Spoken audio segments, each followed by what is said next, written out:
On today's episode, we're talking about business planning and the importance of having a plan for your business. Our guest today will be Catherine Sloan from the BDC. She's a senior account manager, a good friend of mine and a partner in our business for the last, 7 or 8 years. Very instrumental to my business growth. And I think it's a great topic to bring our listeners and educate them. Yeah, it's such a big topic, and what a great guest to have. Thank you. What's your experience with business planning and stuff, Sam, in your business? Well, I've been in business for 25 years, and when I first got into business, I had the plan to make coffee for people and to serve people to the best of my ability, and that was my plan. My plan was to make everybody comfortable coming into my coffee shops. And that's not really a business plan, but that's what I had for about 20 years. I got introduced to something called the Entrepreneurial Operating System, or EOS, and I fell head over heels into that system, and part of that is a planner tracker that they call the VTO, or the Vision Traction Organizer. Where did you get exposed to that? Well, I picked up a book called Traction. I don't know where it came to me first, but I bought it. I read it in a couple of days. It was the best book I've ever read on business in my life. It spoke to me. Yeah. And then I decided at that point I needed a business coach. And so I turned to Table 9 Coaching, and I talked to John. And one of the first things he did was say, "Hey, have you heard about this book called Traction?" And it was very serendipitous. Yeah. The timing was wonderful, and it really changed my life. It changed my business life, and it changed my personal life along with it. So my business plan kind of can be condensed down into this VTO, which looks way out to a 10-year picture of what you want to see your business at, and then a 5-year, a 3-year, a 1-year, and every step of the way backwards, the idea is you're trying to build on your progress to get to your goals. Yeah. And so every quarter, say, of each fiscal year, you've got you pre-lay out all the obstacles in your way and all the things you need to do to get to your next goal. And every quarter, you just keep knocking down these goals until you're at your 1-year goal. And if you make that, now you're on to your 3rd-year goal. And it's amazing how it works. Yeah. And you know what? I still don't know if that's what you mean by a traditional business plan, but in my mind, I mean, it's very simple. It's graphical, so I can understand it, and I can follow it. And to look back at my VTOs over the last couple of years, it's really amazing to see that I've accomplished almost all of my goals up until this current year. It's been it's amazing. So that's in my mind, that's my business plan. That is your business plan. Well, I think that from my experience, I'm a little bit more traditional. I've always had a business plan, going back from the day one we opened Zambri's, and I update it regularly. One of the things that really comes in handy is when you need to approach the bank or your business partners and you want to explain to them what your ideas are and how you're going to grow your business and strategize. So it's been invaluable to me throughout business. And there's different times and different periods where you lean on it a little bit more than others. And there's some times where things are just going smoothly. And you put the business plan on the shelf for a little bit, but I think it's a really good document. I haven't read the book Traction. I know John Reese from Table 9 Consulting is a part of our Bread and Butter Collective, and I'm really interested in learning a little bit more about the book Traction and the philosophy of the entrepreneurial operating system, because I think that could be a good complement to a business plan. But I do know our guest Catherine will be talking about business planning and introducing our listeners and entrepreneurs about planning and business planning. I think that's one of the biggest gifts our group and our podcast can give, is just some information, not just for existing business owners, but new entrants on how they can be successful. And just get an idea of what the BDC, which is the Business Development Bank of Canada, can offer, and how it's different than a conventional bank. And I think both of them can operate together to help entrepreneurs. So let's bring on Catherine. Catherine, welcome to the show. Welcome, Catherine. Thank you very much. I'm excited to be here. A little bit about me. My name is Catherine, as you introduced me.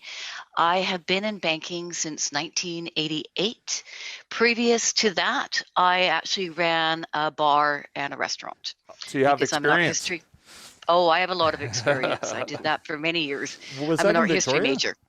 No, that was in Banff. Okay, cool. Yeah, I'm born and raised here. Mm-hmm. In my summers, I would work in Lake Louise and Banff between university years, and then when I was done, moved back to Banff. Nice. And then from Banff to Calgary, and Calgary back to home. Okay. So I've seen a lot of different style of businesses. I've worked with a lot of businesses. I have worked in our credit department. I have worked in our special loans department. Special is not good in that It's way. special in the bad way. Mm, Special in the bad way. super special. So, and I love business planning. I love business. I have been a traditional banker, and now I'm what we call a development banker. We want you at BDC to have a really good relationship with your bank. You need one. They are a really foundational part of your structure. We're in addition to that. So we work with businesses to help them grow. We work with micro businesses all the way up to very, very large businesses. Our approach for each business is not going to be the same, obviously. So we have account managers that specialize in smaller companies that are in growth mode. We have account managers like myself that specialize in larger companies in growth mode. We also have account managers that work with businesses that are content, right? It's a good thing. And their needs are going to be different from growth orientated businesses. And depending on the size of the business, the needs again are different. So when you're at a traditional bank, where you sort of get moved around is by your level of borrowing. So for instance, if you're borrowing more than $1 million, they move you into commercial banking. But you might be a simply structured business and you needed that $1 million to buy a location, and that's kind of it. Whereas I might have a client that borrows $200,000 for whatever, but yet is a very large and complicated business. So do you think that the BDC, and I'm just speaking from my own experience, in my first 15 years of business, I didn't approach the BDC for anything. I knew about the BDC, but I didn't really understand how the BDC was different than a conventional bank. I do now, obviously. And I have to say the BDC has been fantastic for our organization, helped us grow. And so my question to you is, like, if you're going to be an entrepreneur that's going to be taking over a vacant restaurant, what advice would you give them to kind of start, and where would they start the relationship in the banking world, and how could a conventional bank help, and how could a BDC development bank help? That's a good question. So you do want a relationship with a bank. You need sort of operating features. You need good cash management services. They also do a variety of loans. In fact, some of the startup loan programs will work with them because we have a government program that is actually done by the banks. It's not done by BDC. So both areas, we're going to talk about business planning here. Both of us are going to want to see what you're thinking. And that's going to be your first step before you approach a bank, is actually think about what you want to do, how you do it. The business plan isn't just for us, and that's probably one of the biggest failures with people with their business plan. They write it up, they shove it in a drawer. You should revisit it constantly. It's like you said, Sam, you're outlining your goals, where you want to be, what you want to accomplish, and when you want to do it. And you really need to think about this, because everybody goes into business because they're passionate about something. Right. About the idea. And, right. But that doesn't necessarily make you a very good business person sometimes.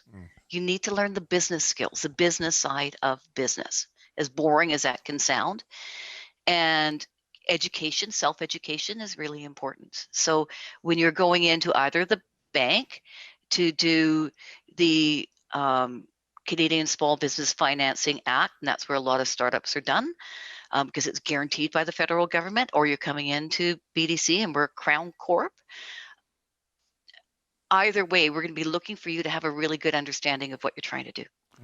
Does that make sense? Right. Oh, absolutely. I think that that not just putting your business plan in a drawer or building it just for your financial goals through your bank is really important. Thanks for pointing that out because it's a breathing document that should be pulled out, reviewed, Right. and looked at all the time and updated. Right. Things Things change all change. around, right? So And ideally, from your sorry, Catherine, I want to ask you this yeah, question. yeah, okay. Like, what are the components in a business plan that you want to see? I know you've seen my business plans. Mm-hmm. I'm not going to plug them as They're excellent. excellent. But, oh, thank you. They're Okay. Oh, yeah, excellent. yeah. Oh, See A what I did there? plus. I Yeah, was feeding that was her to very get the, nice. you know. But this is what I want to talk about. Like you and I, Calen, we've been together a long time. Mm, And as we go through and we expand, right, the yeah. business plan, you get to build off that existing business plan, Yeah. right? You look at your models, you're going, where did we go? What did we learn from the last one? And how do we implement and improve on the next one? I think one of the things you need to really start off with, and this sounds corny, but it's true, and you need to spend some time thinking about it. What are my values of my company going to be? Mhm. What's my mission going to be? And if your mission is just to be, we're going to be the very best because we care, unfortunately, that's everybody's mission. Yes. There's not Right. one business plan that I've ever seen that says, we don't care, right? It's Yeah. like, no, we're going to be the best because we're going to offer the very best service. We really care. We would this, that is identical to everybody. So So what is what? unique about you? Right. Well, what are Yeah, your unique abilities in that service? right, Right. Yeah. exactly. So take a Mm. look and be really critical about your business. If you were looking at that business plan and you were the competition, Mm. think about it. Like, people, we ask them to do kind of their SWOT analysis or whatever. Like, you're looking at your business plan, you're looking at your market, you're looking at your competition, and really understand what your competition is. Mm. Really understand your numbers. I think this is one of the things I go back to people about all the time is where did you get your numbers from? Yes, I know we're pulling numbers out of the sky a lot, but Yeah. if you're in hospitality, what are your food costs? What are your wage costs? And where's your margin at? Mm. Right? What have you budgeted for? And if you can't kind of come up with that, that tells me you haven't done enough homework yet Yeah. You to don't have a understand what that is. good enough understanding of the kind of challenges and the risks involved in it. And I think part Right. of the business planning benefit is that once you build it, then the bankers are going to challenge you on it, and you better Right. have some answers and better know and understand it. So I think Hmm. for the good aspects of business plan is kind of like who, what, where, why, how. As far as like describing your Hmm. business, what we believe it is, what services it providing, what are you going to charge for it, and then how are you going to make money, and how are you going to pay for the different things you want to do, Right. inventory Because you're investment, and borrowing money, yeah, right? Money needs to be repaid back. Neither the bank nor BDC is there to be your equity portion. So this is a big differential. What a lot of people don't understand is the owners come in with equity, and the equity is what goes up in value as the business gets stronger and better. mhm, The loan gets repaid back. That's all that is. BDC, like I said, we're a Crown Corp. We raise our money in the bond market. We do not get money in from the government. In fact, we return a small dividend check back every year. That, so therefore, our mandate, continues, right? Because we don't cost the taxpayers anything. When you're looking at the risk exposure, well, the highest risk portion is the equity that goes in. mm. So if you've got a big plan but no cash going in, you're not going to be successful You're going to in want raising. Okay. the business person to have a little bit of skin in the game, right? Exactly. So 100%. what is the ratio? Like how much? So say I'm going to the BDC, I've got a business Mhm. plan. Mhm. I figure I need to borrow 100K to do some tenant improvements, for example, if it's Mhm. a storefront. Right. How much would you want the business owner to have in for equity? Like, so I'm looking for 100K Well, from so the BDC. you're looking for 100K, but we're going to look at the overall Hmm. project, right? Okay, I need 100K for leaseholds because I'm going to start it up. But Yeah. then what's your operating startup costs? You've got to prepay your insurance, prepay your rent. You have to bring in your food, all your inventory, right? What does all that working capital need? So let's take a look at, this is where other people get sort of short-sighted because they forgot to budget for all these other things. Yeah. So you got 100K for leaseholds, but you don't have You're any money missing for food. 50K for the startup and overhead and all Hiring that costs, hiring. all Yeah. of that, Right. right? So we're going to look at all of that and say this is what it is. So let's say it's 150, right? It's 50,000 other costs, 100 for leaseholds. Well, if you've got the 50 in for the other costs, and we want to see it, we want to Yeah. confirm that it is actually Money. there, Yeah. then we're going to maybe do the leaseholds, Yeah. right? So it all really depends on what the structure is of the business, where it's sitting. What are the management skills that are coming in? Really, really, really big. What do you know about your business, right?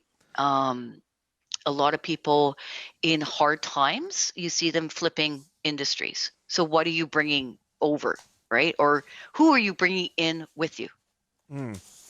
Oh, I guess that's the other thing too, is when you're doing the plan, understanding where your gaps are.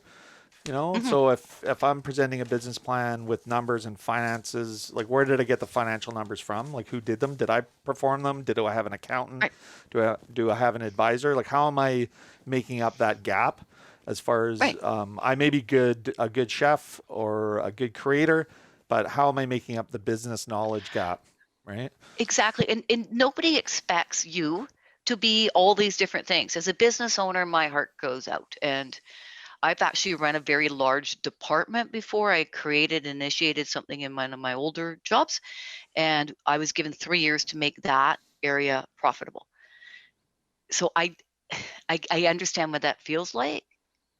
But you can't be everything. You can't be the HR and the finance person and this person and that person. Bring in some expertise. What, you can't? So you can concentrate on whatever you're going to do. I'm- I mean, you can try, but that's spreading your brain a bit thin, Okay, and so it's exhausting. right, and I mean you're absolutely right. I mean we're only good at certain things and we're not good at other things. So Right. when you're starting off and you're a 1 or 2 person operation perhaps, and you have all these seats to fill, finance, Right. HR, social media, advertising, marketing, everything, sales. How do you go about affording to hire the first person, and what takes priority? Is it operations or is it finance? What would you say would be the first priority of a business to hire out? That would depend on the person that's operating the business. What background they Everybody bring. has everybody has additional strengths, right? So what are they? How do you learn? Like, check out our website. Our website has a ton of tools. It has a ton of free knowledge there. So can you go in and train yourself on the basics of finance? Some people have a knack for numbers. Calen, you have a great knack for numbers. You understand it. Yeah. Some people don't. Some people are terribly frightened by HR, right? So maybe you could outsource a small component of your job descriptions or whatever that's going to be, because you've got to make sure you're doing things to code, right? Yeah. We're all regulated to certain things to protect people and to protect the business owner. So you have your core skills. Then when you're hiring people, what are the key components? Well, you got to have enough money to pay them. So you should have a handle on where your money is going. You should at least download a good bookkeeping system that makes it easy for you to look at and understand. When people say, I don't have internal financial statements, that's a big red flag. Yes. And that happens. You wouldn't believe it. They're like, I don't have them. My accountant prepares them at the end of the year. Like, but I have $50,000 in the bank. So I'm making money. And I'm like, really? Do you know, are you? What really is sitting there? And how are you making some of those decisions if you don't have any financial information? So put that into place. But you can teach yourself how to do it. If you're a small group and there's only 4 of you, what kind of HR stuff do you need? You maybe don't need that much, right? Right. Pretty easy to lay out. Where the traps become bigger is as you grow.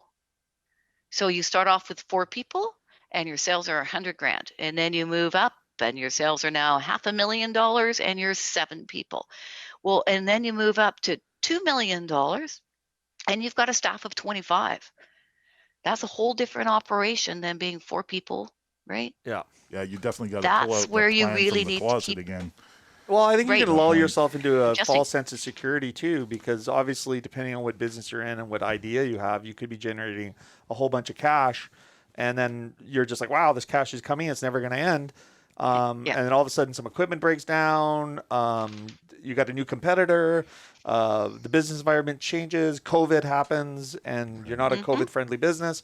And before you know it, you're going to be kind of with your back against the wall, and then having to come potentially to Right. you for help, Right. but without Well, and the planning. that's a good example Yeah. because you take a look at COVID, when COVID first hit and everything got shut down, and we launched our COVID relief loan programs. So we did at BDC in Victoria, we did over a year's worth of loans for the local market in 4 months, and we did some pretty big loans. So not We everyone was couldn't go slow in. during COVID. Yeah, Yeah, yeah. Somebody was. You She was were hard to get on busy. the phone. Let Oh me my tell you. goodness. yeah. Oh, We couldn't, and we worked. We worked. We couldn't help everybody, and so you're looking at some things, and you're going, okay. So last year you took a dividend out of $150,000. But what you're saying is you need $200,000 to get through the next 6 months planning of COVID. So how much can you put back in, Yeah, right? Because you've ripped all the money out of the company.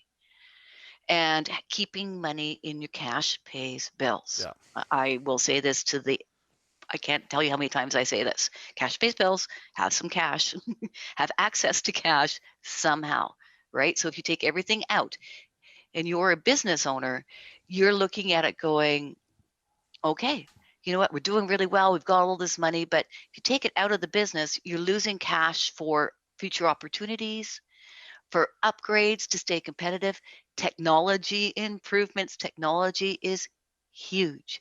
In hospitality, you need to have proper systems in place, and we've seen it. The companies that adapt right now are the ones that have made themselves easier to reach and easier to get to. Well, I think that takes us to the next kind of component of it is not all businesses are the same. Not all businesses are equal. Everybody brings a certain skill set to the table, understanding your weaknesses and Mhm. filling them in. And I, I, Right. I don't know if you agree with this statement, but I don't think you need to have everything at the beginning, but you need to at least understand what you might need in the future, plan for it, Yes. and then also be willing to take advice. And I think that's Right. something that you may be able to speak to about the resistance of business and entrepreneurs from taking feedback Mm. from banking people that will ensure their Right. success, right? Well, that's it. Like as a business grows and changes, its needs are going to change. So a business to me, I always think of it as you gave birth to the baby. You love the baby, right? And you're doing everything you can to protect it. Nobody wants to be told how to raise their child. Yeah. But as a child grows and gets bigger, you send it to school, right? You do lots of different things, and you should treat your business the same way, right? It's not a toddler forever. So as it continues to grow, you need to bring in new things, right? And advice is important. Talk to other business owners, Mm. right? Network. Most people are not guarded. It's like bread and butter. You're here to share and help and support. Yes. It's such a great thing. So talk to them, find out what they're doing, seek help, and talk to BDC. We have amazing programs. We are actually, people don't know this, we're Canada's largest business advisory company.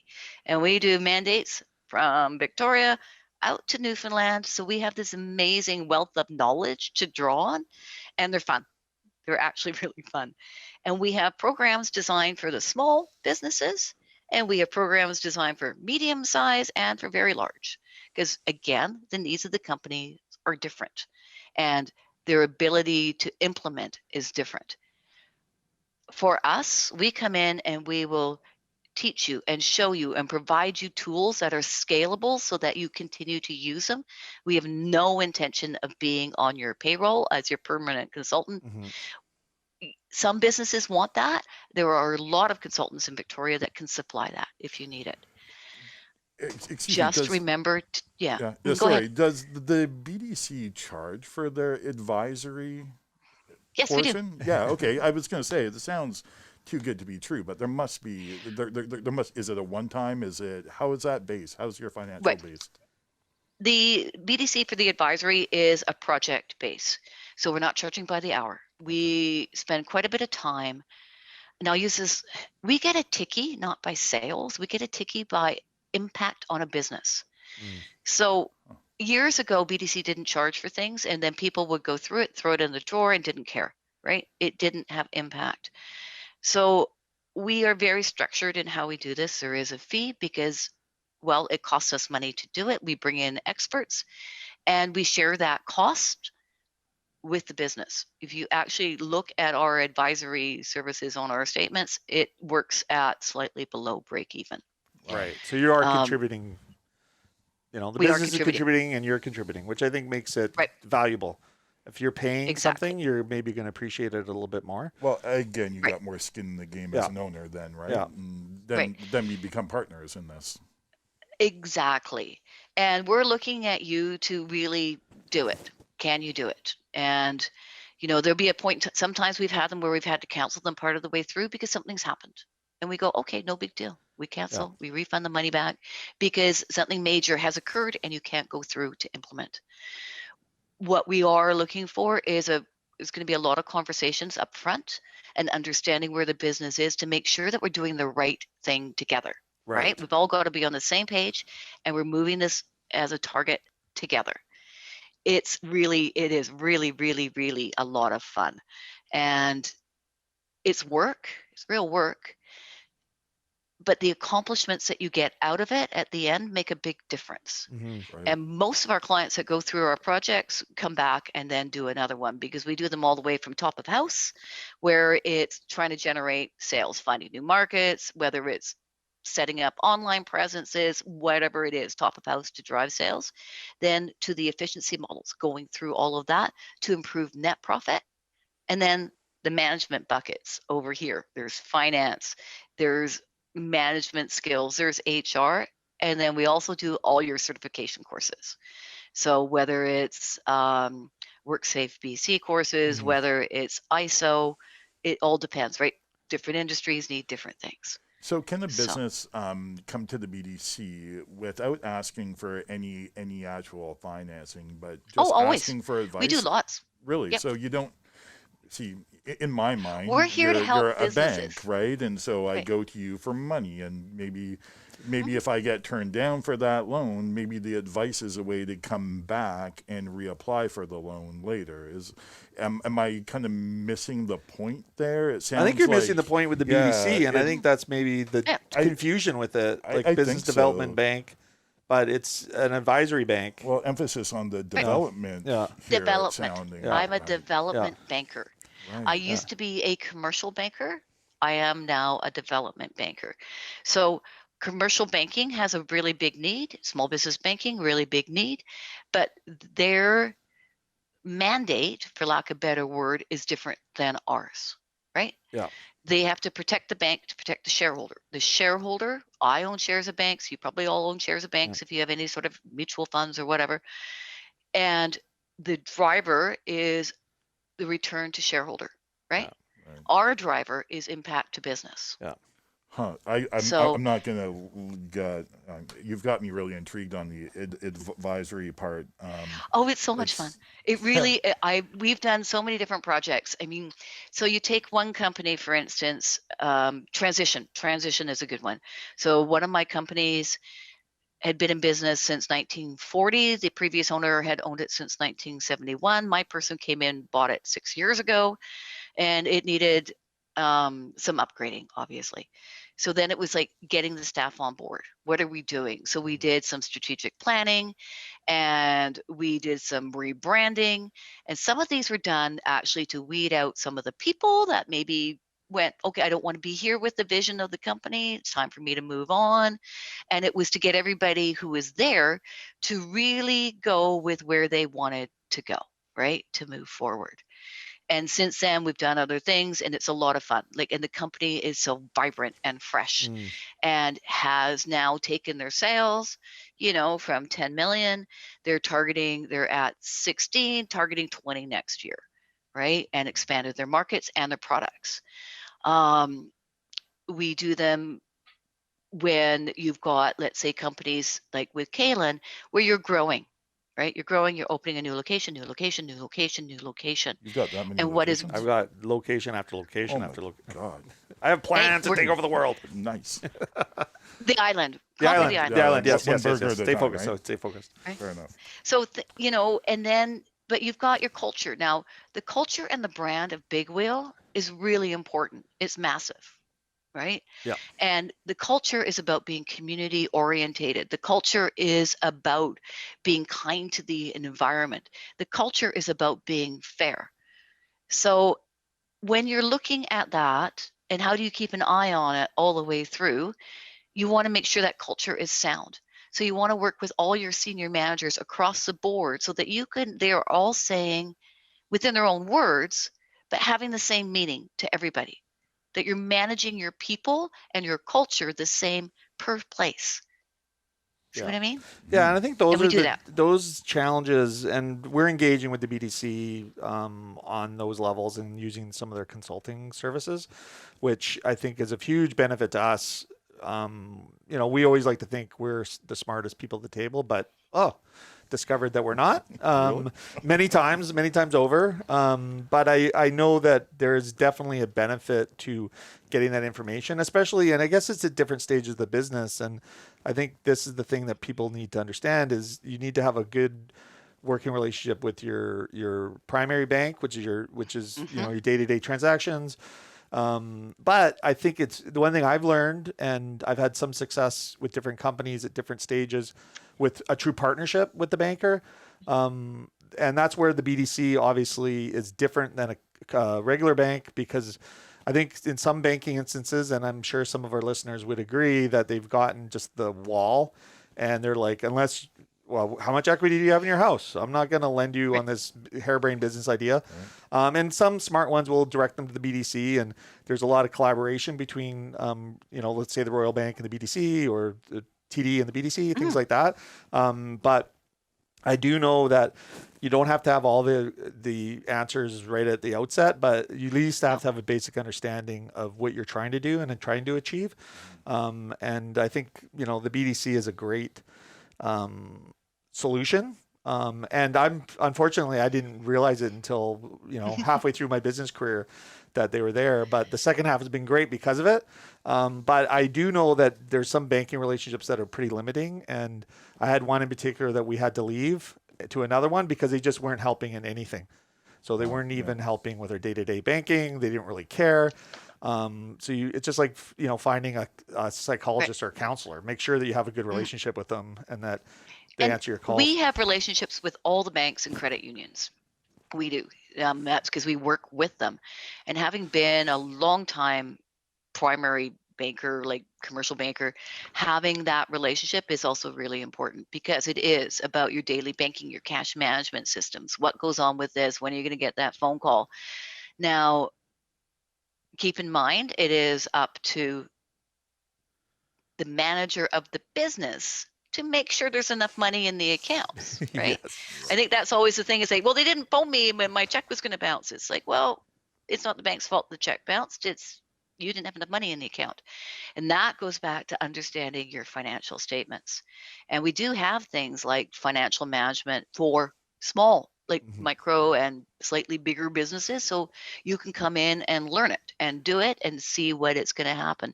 Because think about hospitality. We have traditionally, not right now, but traditionally we have our peak summer, right? We got our shoulders, maybe a little bit going on in the winter, but not much. And then we have our dead season. So you've got to plan for those, right? What does it look like? And a lot of hospitality fails because it doesn't have enough cash to ramp up for the next season. They blow Right? through it all in the fall when they make it in the summer, and they crow in the winter. Yeah, buy themselves a new car when they should be buying them some inventory or something. Right. Right. And it's understanding what that cycle and what those funds and everything cost. So, you know, my heart goes out to business owners right now in hospitality, because it's just so hard. But then I look at ones that have gotten really creative, really smart about it, and they're doing just fine. some of them, right? Mhm. You know, you look at Big Wheel. Well, Big Wheel, it was actually, in a way, it was a good thing almost, because you adapted right away. You came in with your apps, everything else, and that to the point where it was like, oh my God, we're so busy.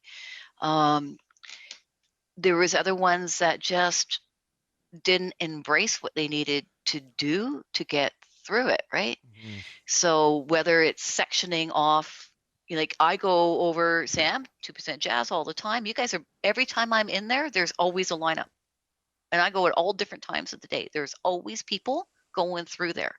Yeah. So it can work. It's just a matter of what's the word? Making the changes that you need to make. It's You, adapting, or the key word these days is pivoting, or Pivoting, and I think it's a all that sense of pivoting. things. urgency too. You know, Definitely like survival if mode. you're And if you kind doing of what put you have to. yourself on the back burner while, and you're kind of just like, oh well, we can't open, or let's not open, or what have you. I think trying to figure out how you can open, right. and doing that, because I think the ones that were able to get going, get their hands dirty right away, were more successful than the ones that came on later. And you know, people also know which restaurants and which coffee shops and hospitality businesses are ready and prepared, especially for the COVID. I know Right. Sam's got a question because I think it's Yeah. relevant to where we are now in the economy, Mm-hmm. and then striking back Okay. to the Yeah, last time we had a major problem. Yeah, I'm kind of looking Yep. for some good forecasting, and I don't know if Mm-hmm. you can provide it, but I know that you worked in 2008. You were at First Calgary Financial, right? Mm-hmm. And Right. that was through a really hard time, through the 2008 financial crisis. So I know that you've got the experience. You were there for 6 years after 2008, weren't you? So Mm-hmm. you've kind of been through this. That's a Yeah, what a horrible fun time time, to switch. I went right? from being at CIBC for many, many, many years to going over to First Calgary to set up their offer for independent business, for different businesses, like, because they're amazingly good at commercial real estate, but they lack some of the tools and resources for operating businesses. Yeah, And go so, right at the time when the world crashed, yeah, right? Yeah. perfect timing. Um, yeah, it's very different. This crisis is very, very different from that crisis, because that crisis was a liquidity crisis in the market, right? They had those bundled bonds that crapped out because really they were based on false values. The liquidity crisis was created by people overspending, sucking equity out of their house, and the values couldn't support it, right? In the States, they had those teaser rates, and the rates Yeah. went up, and people went, oh my God. So in Canada right now, we've got a hot market, especially in Victoria. But this is why the protections are in, that you've got to qualify at higher interest rates. You've got to do these things so that you can be prepared when rates do go back up. Yeah. And they will go back up. There has been people who have only been in business 10 years. They've never seen what this looks like. Yeah. There's been bankers who have only been in business 10 years and they've never experienced a sort of rising interest rate environment and what it means. So that one was a liquidity crunch. There was not enough money to go out into the market, and businesses were dramatically not being able to meet their agreements, And right? in Construction 2008, industry slowed. when Yeah. you're saying it was like the bond markets, would that then influence bigger businesses like banks harder, and there'd be a trickle down in 2008 to the people, whereas now it feels like this crisis is a people's crisis, not so much a bank That's crisis. exactly it. So the banks are really hard hit by all these bad bond things. Canadian banks, not so much. American banks, yes. That's American because, banking system was a yeah, tragedy, right? And you watch those banks Yeah. collapse, collapse, collapse. Canadian banking system is very, very strong, but we still had a liquidity crunch problem, and that's why we started to lower our rates and do these things to get money back out into the market. This is a people crisis. You're 100% right. The government has done a tremendous job of trying to get people afloat. We put way more money into the market this time, right? Within the things like the wage subsidy and the CERB payments and the grants that have come out. There's been so many different programs. Where we're having the problem is we're sort of dividing into almost two economies. Those people that are not affected by COVID financially, and those that are. Whereas the other one was across the board, everybody was affected. So there is a lot of liquidity in the market. BC is one of the strongest performing economies in Canada and is like to still be that. There is a forecast that rates will go up in 2023.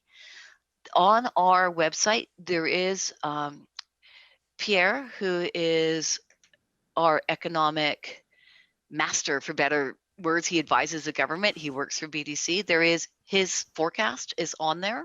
Just do go excellent. and take a look at that. Yep. It's BC is meant to be the recovery province, first and foremost. We already have the lowest unemployment rate across Canada at 6.something%, 6.6, I believe. Wow, that's This a good is thing, all things considered, right? all things considered. So you're not seeing it from the same, you use that word, lens, that the broad perspective is, because your industry is the hardest hit industry, right? Tourism, hospitality.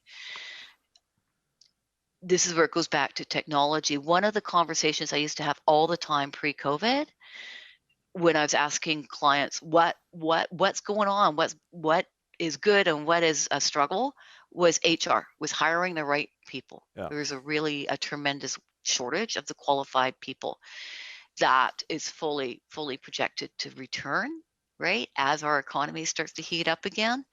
So that's where it goes back to using technology wisely, so that technology does not get rid of jobs when you can't fill jobs, right? Right. Technology makes those jobs more fun to do, gets you a better job. Yeah. Right. So you need to look at certain things like that, like how you can improve so you can do the same amount of business with less people or more business with same people, right? And not tax your people by asking them to do this much more over and over again. So that was a really big problem for us on the island pre-COVID, right? With people. And that will come back. So if we're forecasting anything, that's one of your major things to look at. So here on Vancouver Island, you're saying that that the businesses who are investing in technology are going to come back probably stronger, or at least be in a better position, and that is good news. Now, as a Crown corporation, are there any kind of special mandates or programs that you're in, that you have to do because you're part of the government, or how does that work? I mean, it feels like there should be a lot of money that you're just ready to give away at this point because the government is ready to give away a lot of money. Does that go through you? But we don't give away money. Well, why are you even here? What are we doing here, Calen? I thought we were here for money. It would have been fun, though. Like I said, we raise our money on the bond market, right? So we self-fund ourselves. And we take a different risk position than the banks do. We lend money differently. We're more flexible. We do higher leverage, what we call. We do all those things, but we're not a grant organization. Now, don't forget, we put out money. We do put out money, and also in different ways to help support. So there is what we call a Calen program that we've done with the banks.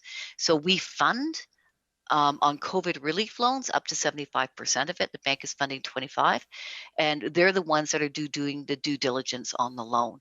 On those ones, the business had to be financially healthy prior to COVID, right? So if it was already struggling pre-COVID, putting more debt on doesn't help because these have to be repaid back. There is, in the larger scale businesses, there is a highly impacted industry loans. And those you're looking at hotels and things like that. Again, we're 100% funding those, but we're getting the chartered bank to administer them because that's where the relationship, most of those are held by, and they understand that business better. So we are putting money out there, but again, those are all loans. But there's grants. The BC government has put out grants. I'll email this out to the two of you. There's a training grant going on right now until March 31st. So if you want to put people through different training programs, you've got to apply until March 31st. And they'll pay. Can I finally graduate from high school then? Yeah, no, too late. Oh, it's too late for that? Too late. Okay. No, but there is so if you're doing your work safe courses. There's a bunch of different courses. You want to put somebody through some IT training, Mm. right, to get for expanding the business. Victoria has done a great job of getting, speaking of IT, the IT teams have come together and put out programs where you can get somebody to come in and do your website for you, right, to launch you online. Yeah, we saw There that. Yeah, is, that was an yeah, immediate impact, wasn't it? that That was an was immediate great. thing, Yeah. Yeah. right? There's a $40,000 loan that you got through your banks where 10,000 of that was forgiven, right? Yeah. There's a women entrepreneurs loan, which is the exact same thing that doubles up, the exact same parameters, of which $10,000 is forgiven. Now, There's is that so on many. top of, like, if you're a women entrepreneur that got the 40,000, you could also Yep. go and get another one. Oh, wow. Right on. So you can That's double really good As up. long as you are information. a Yeah. qualifying Yeah. business, right? There's so many different programs that where people are trying to really push working cash into businesses. The qualifying part is you had to be financially sound prior to COVID. Yeah. Which I think makes a lot of sense. I mean, you don't want to be Right. dumping, these types of funds into a business that is maybe going to fail regardless, and actually Right. will probably be closer to failure because of COVID, depending on what Yep. business they're in. Are you sitting on like money, like as far as are you good? Do you guys you've sold some bonds and you got money in the bank, and you're having a hard time finding qualified people to give it to? As we go in through our finance department, we raise more money. Yeah. Our biggest thing is we were so busy. Like we were so busy at the start of COVID all the way through until September.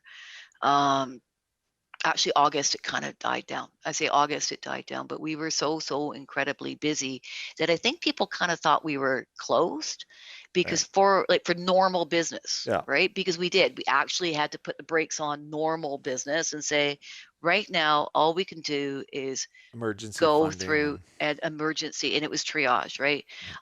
I was getting notes on my LinkedIn, I was getting notes on my Facebook, I was getting total strangers texting me on my personal phone, everything. It was constant. And thank God my husband was really understanding, as I'd be kicking him out of my kitchen and going, get away.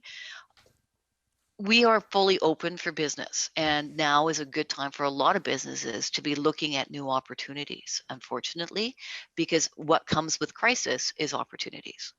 So we're fully open for all of that. We're in lots of different discussions with lots of different businesses. Where I would caution people is if you want to do a startup within a hard hit industry, you better have a really good solid background and solid business plan and a business case for it coming in. Yeah. It is not the time to go, you know what?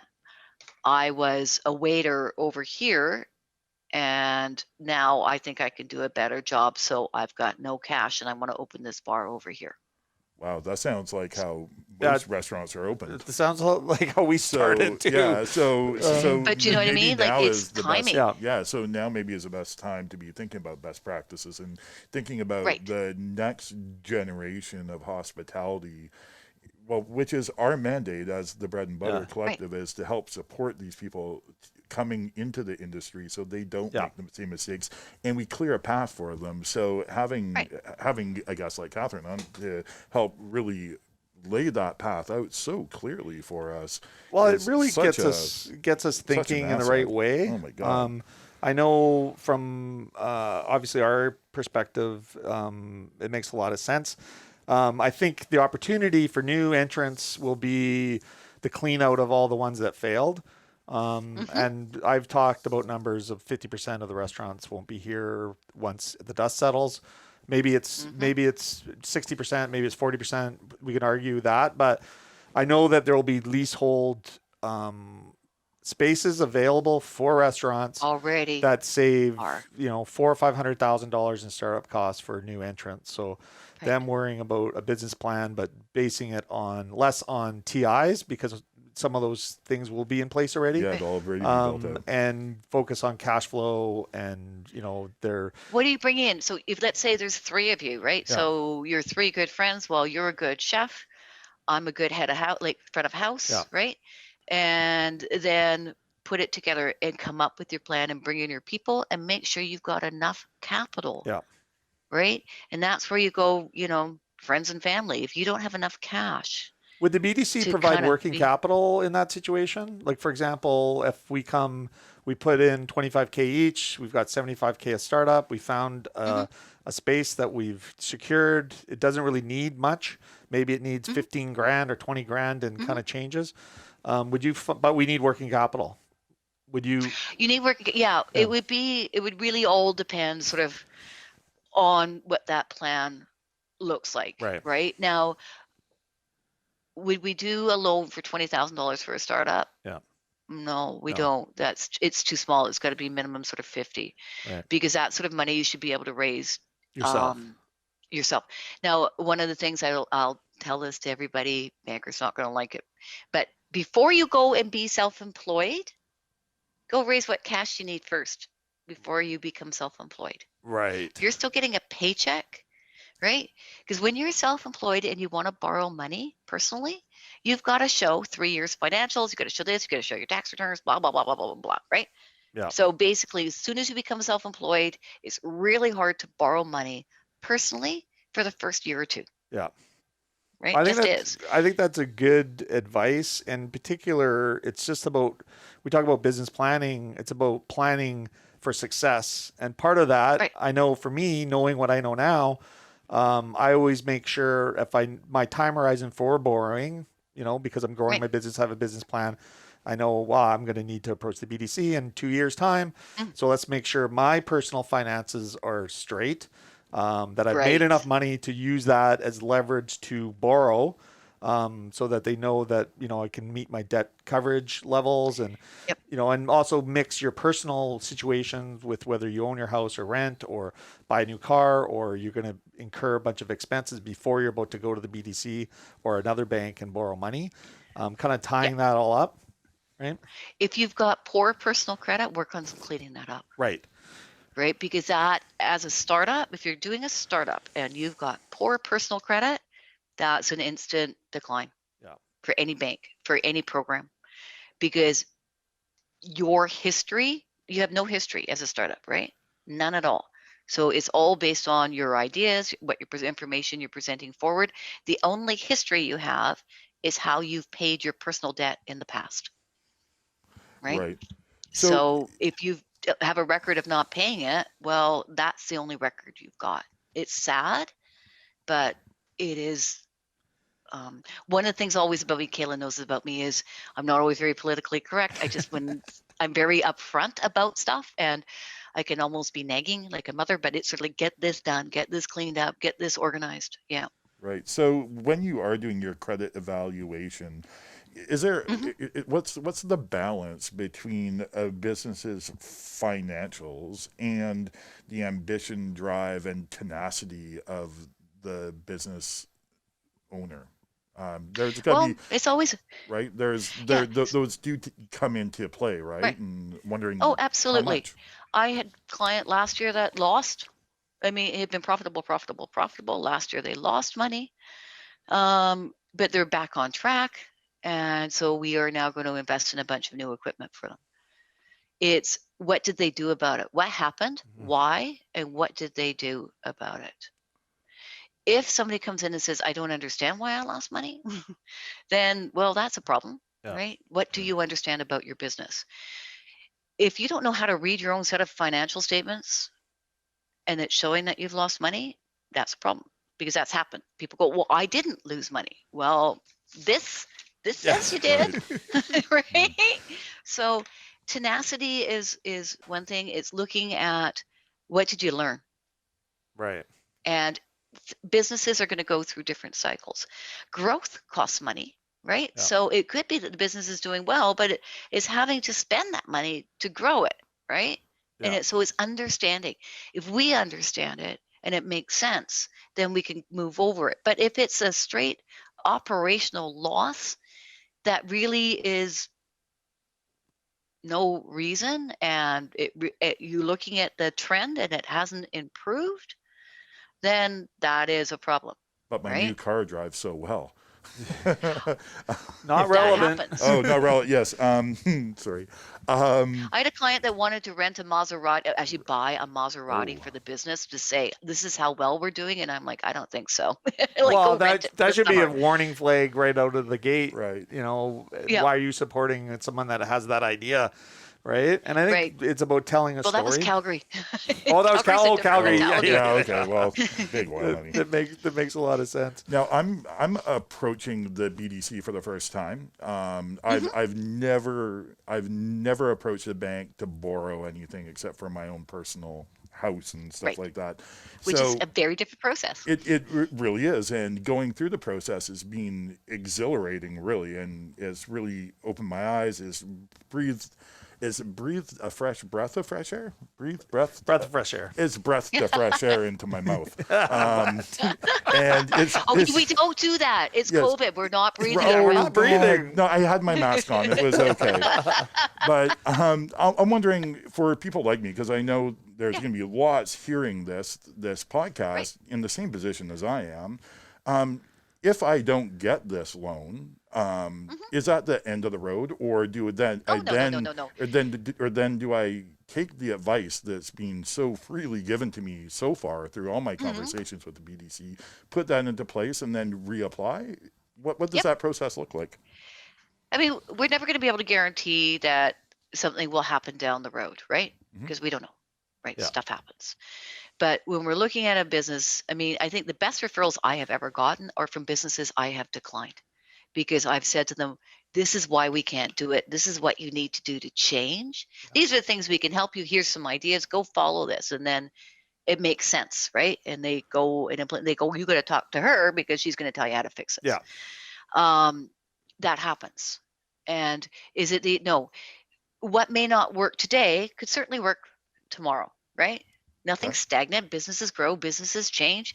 Right. So let's say, like, I'll sort of line up some targets for people. I'll look at them going, all righty, we had some fun. We bought a new house. Oh, we bought a cottage up at Cowichan and we did this. And so now the equity in the business is really little.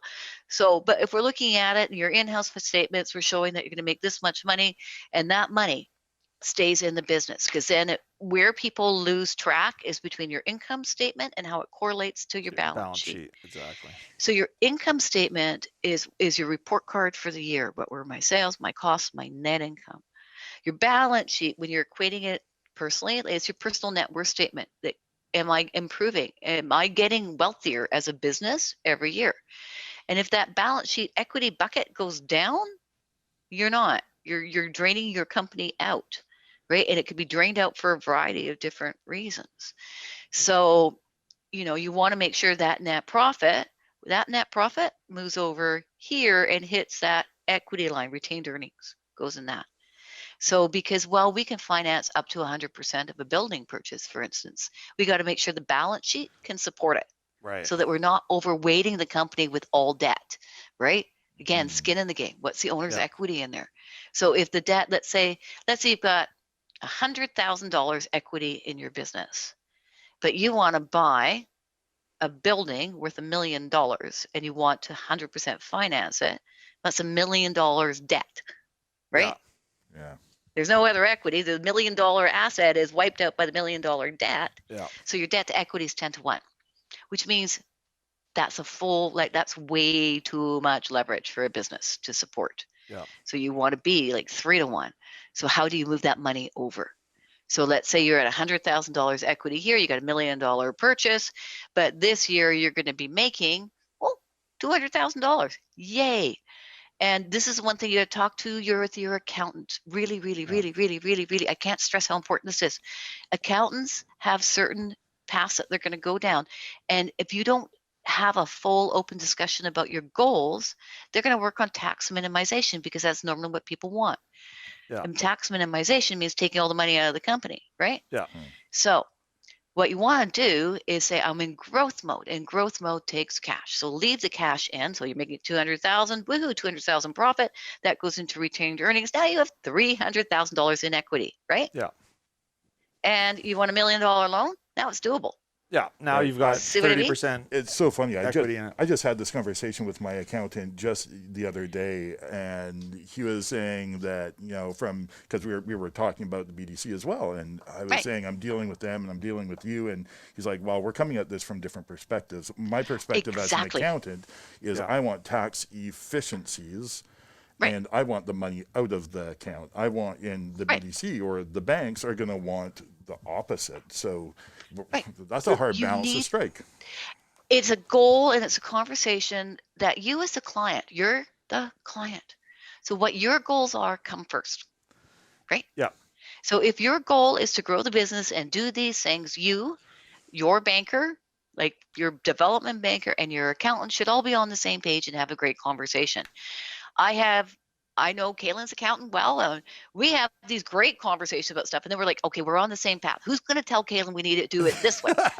Is seriously what happens? No one is raising their hands in the room. No one wants to tell I'm them. easygoing. Come on. No, we do. Yeah. Then we come back and we go, this is how we think we should work it out. Well, But it's understanding where the company wants to go first. Because if it's like the tax minimization or efficiencies does not always support growth. no, right? I think part of the problem, my frustration with all of this over the years is I remember in 2014 we were doing a deal and your thing was the current ratio, and this wasn't in the restaurant business, Right. it was at a different business, but you're like, you do not have enough working capital to make this work. Yep. And I was like, current ratio, thinking to myself, and I've got some accounting background and experience, but I was like, oh yeah, current ratio. I forgot about that. I was always focused on the debt to equity ratio and make, or our debt to equity is fine. Yeah, but you don't have enough cash. You don't have enough cash to meet your obligations, especially if you're going to grow, because it takes money to grow. And I think part of the problem is you have these different operators in silos. And you've got your accountant talking about tax efficiency, and you're not really having a proper discussion with them because you don't know the questions to ask and to say, well, I want to grow my business. So the accountant should be looking at you and say, well, what you need is you need to get your debt to equity ratio straightened. You need to make sure you have enough working capital. So this is how you do that. And this is where you focus, and stop taking a dividend, stop investing in these harebrained schemes that don't directly impact your revenue or your profit. And then start building your retained earnings so that you can actually go to the bank and have good conversations versus going there and saying, no, I've got this business. You have got 2 million in sales. Yeah, but you have negative equity, period. So Negative equity and working capital, like restaurants is a bit tougher because it's cash in, cash out business. But working capital is still important. That's the top of the house. That's your current assets, current liabilities, right? So if it's upside down, that means so everything is current is due and payable within 1 year, right? Typically shorter than that. Yeah. So if your current assets are less than your current liabilities, that means that you don't have enough cash to pay. Yeah. That's all that is. Wow. And you end up stretching your payables, paying more for your payables, right? You might be leaning on suppliers. That can get you through a bit of a time, but it won't get you through all of it, right? Yeah. So it's really working on that. So your balance sheet is as important to you as your income statement is. Yeah. And the other thing is comparisons. A moment in time is a moment in time. You want to look at where you were, you want to look at where you're going and where you are at a budget, right? Yeah. Build your story. So- Build your story. Exactly. Yeah. Is there no Exactly. crystal ball you can buy and just like a small business crystal ball? That's how most small businesses operate, And with the you crystal can ball. talk to the tower, Yeah. and the tower can talk to you. Yeah. Well, and then they get frustrated with bankers because they're being told no, but yet they haven't kind of done the homework. And again, go back to my frustration is about knowledge. And this is what we're hoping to bring to our listeners is just some knowledge and some basic information so that they can get further ahead. I know we've been talking for quite a bit and we could probably talk forever, but the BDC is a magnificent resource. The website, Thank you. some of the stuff that we put into our Dropbox for the Bread and Butter Collective came right off the BDC website, like business planning, cash flow planning, what you need to be thinking about, the ratios you need to be, there's operational key performance indicators, like, how's your cost of goods and how's your labor, and then how Right. much you're selling your product for, and what's your bottom line. Right. But then the other bigger stuff is if you're going to actually grow your business or invest in your business, where's that money coming from, and what does your balance sheet need to look like to get the money from the bank? And that's basically you're writing your own story, and you need to make it convincing, but you also have to back it up with actual do what you say what you're going to do, and accomplish your goals. And that's one of the things that I think is been my experience. The value that we've done, the thing we did right is just if we say we're going to do it, build a plan, You and did then it. execute. And then shoot the Right? plan, yeah. Because then all of a And sudden then you're not we would- looking at me like I got three heads. Like you lied to me. or Well, you and said, this is it.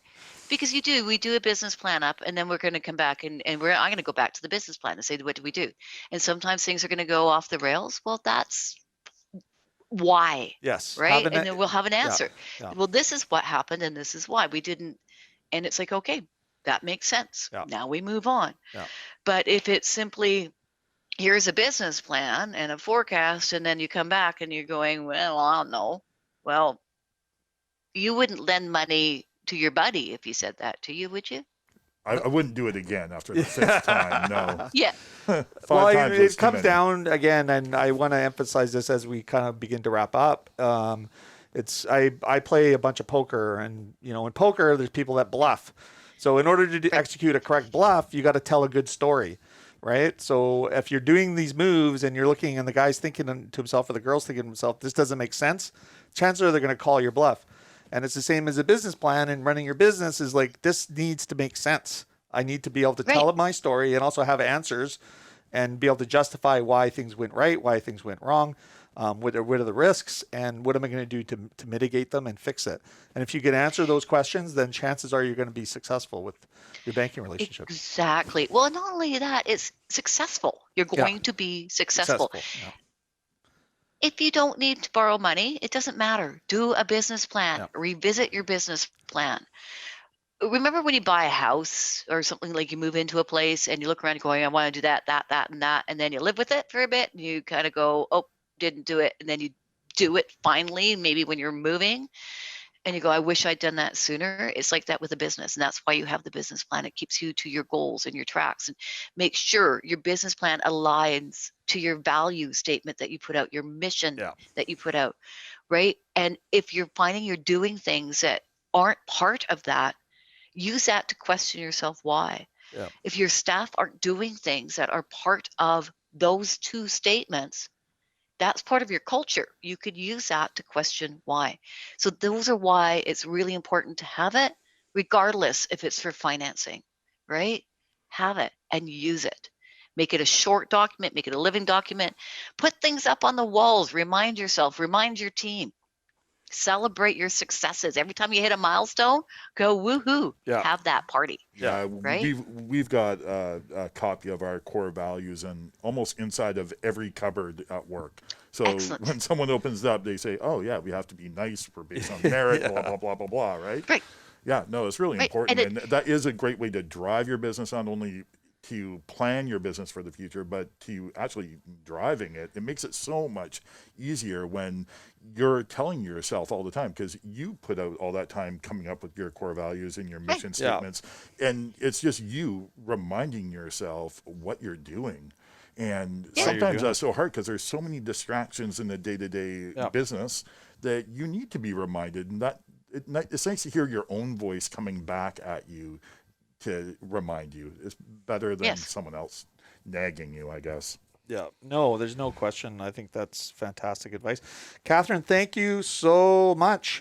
If somebody... I really enjoyed this. Oh, man. We could go on for hours, and I think the emphasis is how important the discussion is and how detailed it is, and how impactful it can be to your ability to do business and to get your ideas. The beauty about an entrepreneur is they come up with these ideas and they're fresh and they're innovative and they're going to make the world a better place, but they don't do their homework on making sure that the planning makes sense. And also they take things too personally, like just take the advice, learn from it, and then come back if you do get turned down. What can we tell our listeners if I'm, I want to approach the BDC, how do I do it? What is the best way to do it? How do we get a hold of you or your team? And and Right. approach Well, you. if you want to, absolutely. You can reach me via LinkedIn. You can call me at the office on the BDC, on our BDC website. If you are a smaller business, you want to speak to either Ross or Kaylee, Ross McDonald, Kaylee Foster. Both of them are Great. incredible Yep. and amazing. And they work with businesses sort of growing and smaller. Suzanne Hobson, who Sam knows, is working with medium to large size businesses, and I also work with medium, large, and large businesses.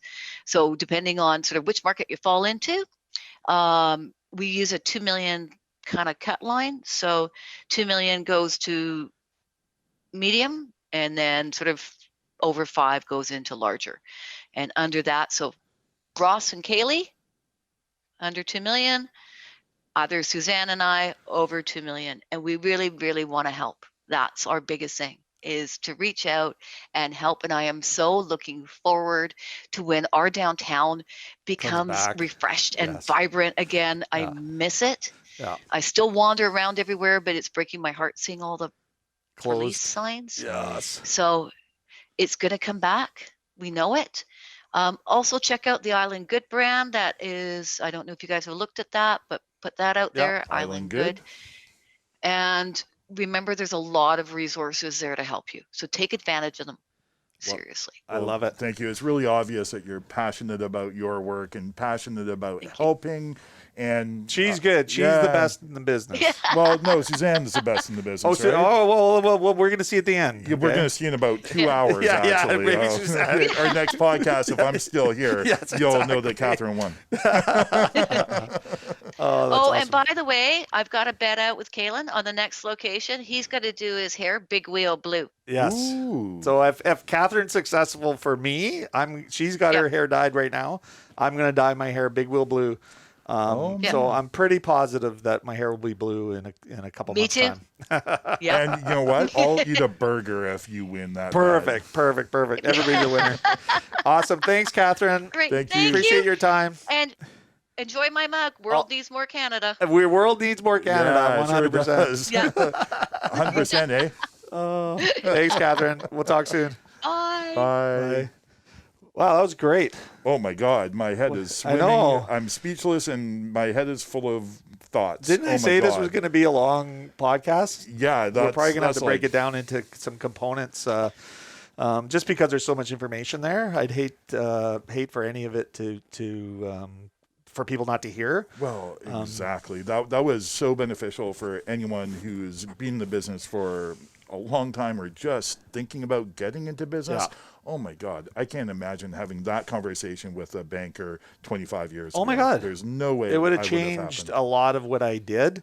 And I felt like I had another business. I had an import business before I got into the restaurant business 22 or 23 years ago. Right. And I had some background and some understanding, and even then I didn't have enough. And with the help with the BDC in particular, it's changed how I manage my business and how I do my planning. And now I look at those numbers to dictate whether I'm going to make a move. Whereas before I would just make moves and hope for the best. And I think as an entrepreneur, there is a benefit to that. I mean, what makes entrepreneurs great is that they can adapt, they can move quickly, they can pool information, which some bigger businesses have a harder time doing. Maybe risk averse or whatever, and entrepreneurs tend to be a little bit more pro risk.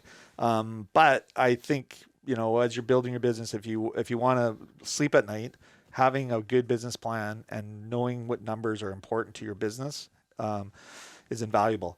And I think that's one of the things that we learned from this discussion with Catherine. It sure is. I'm pumped. I want to go work on my business right now. I don't want to work in it. I want to work on it. Well, this is it. When you work on it, you tend not to have to work in it. And one of the things is you're either your business is working for you or you're working for your business. So I think for us, some of these practices has allowed the business to work for us. Right. So it doesn't feel like we're behind the eight ball all the time. There's always challenges, of course, So I guess we'll wrap up this podcast. Next podcast, we're going to talk about more systems. What's it like with delivery apps, systems in the restaurant? I think the What works, what doesn't. Yeah, what kinda? works, what doesn't, and I don't think all hospitality businesses are the same. So I think there's some that will be hurt by the skip the dishes and the DoorDash type of fees, where there's others that are probably a little bit more established that could benefit. So we'll hope to tell our listeners a little bit about that. And how they can make their best choice as a consumer, how best to support individual restaurants. Yeah, and I 'Cause think you're right, we're not all cut from the same cloth. No, and it's not to say that delivery services are bad and they hurt business. They're true in some cases, but equally not true in the others that really get the incremental revenue from the delivery services, and they're also efficient. Yeah. So I think the efficiency and the cost is something to evaluate. So we're going to talk about that on Wow. our next podcast. Hot takes for next time. Hot takes for next time. Woohoo. So let's maybe go through some of our Bread and Butter Collective members. Oh, bread and butter, yeah. Give them some plugs. Right.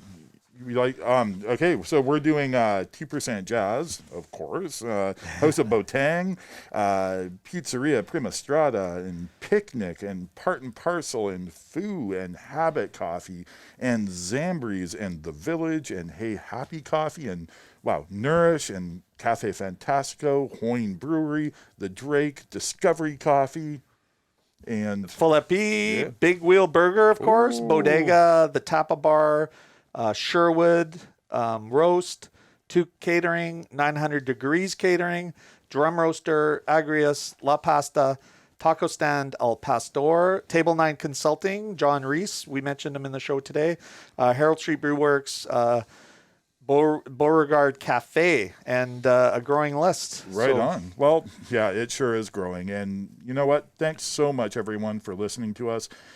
Please give this podcast a follow so you don't miss out on an episode. And if you're able to leave a review, 5-star, of course, it will really help us out. You can now find us on all the platforms, Spotify, Apple. You can find us right here on Check TV's website.